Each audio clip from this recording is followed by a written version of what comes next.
Over the weekend, a tight playoff baseball game turned ugly for two local high school teams. Today, we've learned that the season is now over for the Unicoi County and Elizabethton baseball squads. Yeah, the TSSAA sent down their ruling after an Elizabethton player punched a Unicoi County player at third base during Saturday's Division I 3A tournament. John Janko joins us in the studio with more on what district officials are saying after they learned the news this afternoon. John? Yeah, Sarah, I spoke with Elizabethton Director of Schools Richard Van Huss and Unicoi County Director of Schools John English today.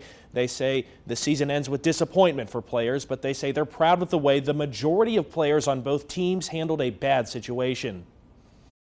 That had the potential to get really, really ugly, and it de-escalated pretty quickly. Playoff hopes were on the line Saturday for Unicoi County and Elizabethton, but that changed in an instant.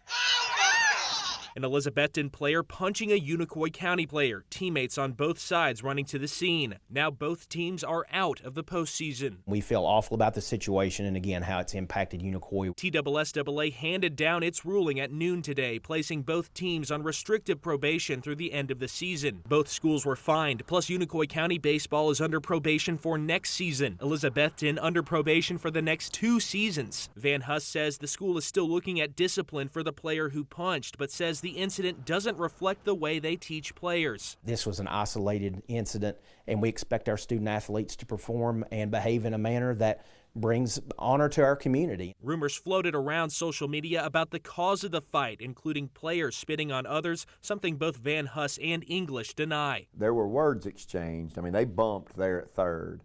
And I think they both would say they exchanged words and then the punch. All players who left the dugout will face a 2-game suspension that can carry into next season or the next sport they play. English says Unicoi County will pursue an appeal because he believes they have enough players to continue. And I think the rule should be enforced. That's fine. Kids left the dugout.